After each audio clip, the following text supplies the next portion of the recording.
تاریخ ابن کثیر حصہ پنجم صفحہ نمبر 145 میں تحریر ہے کہ امام کے ایک ہم سفر ساتھی نے مشورہ دیا کہ مناسب یہ ہے کہ ہم بھی حضرت عبداللہ بن زبیر کی طرح کسی غیر معروف اور پہاڑی راستے کا انتخاب کریں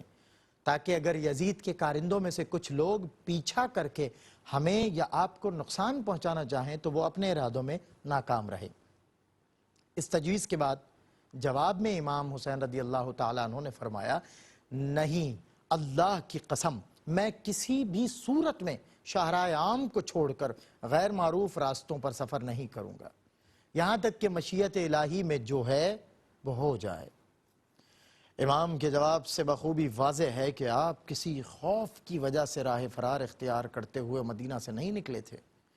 بلکہ ایک واضح اور بلند مقصد آپ کے پیش نظر تھا۔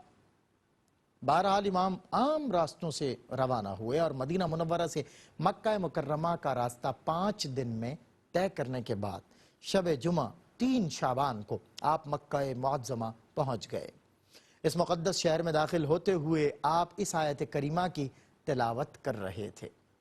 اور جب موسیٰ نے مدین کا رخ کیا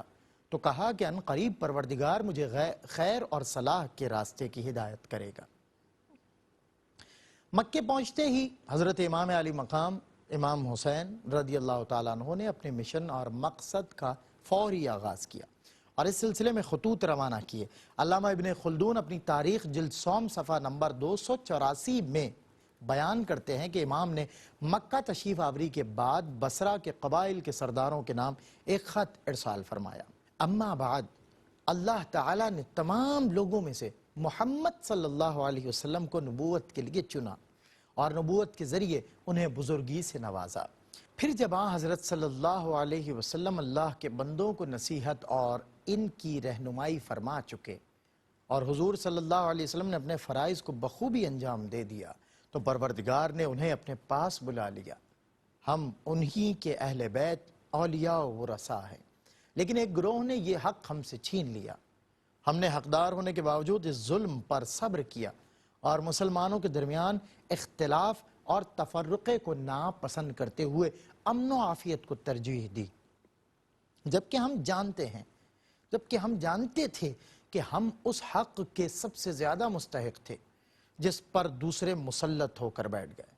اب اس خط کے ساتھ میں اپنا نمائندہ تمہاری جانب بھیج رہا ہوں اور تمہیں اللہ کی کتاب اور اس کے نبی صلی اللہ علیہ وسلم کی سنت کی طرف دعوت دیتا ہوں، کیونکہ آج حالت یہ ہے کہ سنت پامال ہو چکی ہے اور بدعت عام ہو رہی ہے۔ اگر تم میری دعوت پر لبیک کہو تو میں راہ راست کی جانب تمہاری رہنمائی کروں گا۔ حضرت امام حسین رضی اللہ تعالیٰ عنہ نے یہ خط اپنے ایک دوست سلیمان کے ہاتھ بصرہ روانہ کیا۔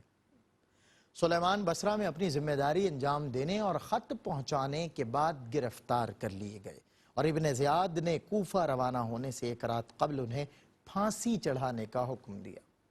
انا للہ و انا الیہ راجعون۔ بہرحال یہ پہلا موقع تھا جب اہل کوفہ کو خبر ملی کہ امام حسین نے مطالبہ بیعت مسترد کر دیا ہے اور آپ انحراف اور گمراہی کے خلاف جنگ کے لیے آمادہ ہیں اور مکہ تشریف لا چکے ہیں، تو انہوں نے بڑی تعداد میں قاصد انفرادی خطوط اور دستخط شدہ اجتماعی خطوط امام کی خدمت میں ارسال کیے۔ ان تمام خطوط کا مجموعی مفہوم یہ تھا کہ ہمیں ایک ایسے امام اور رہبر کی ضرورت ہے جو ہمیں اس پریشانی اور افراتفری سے نجات دلائے اور ہماری شکستہ کشتی کی ساحل نجات کی سمت رہنمائی کرے۔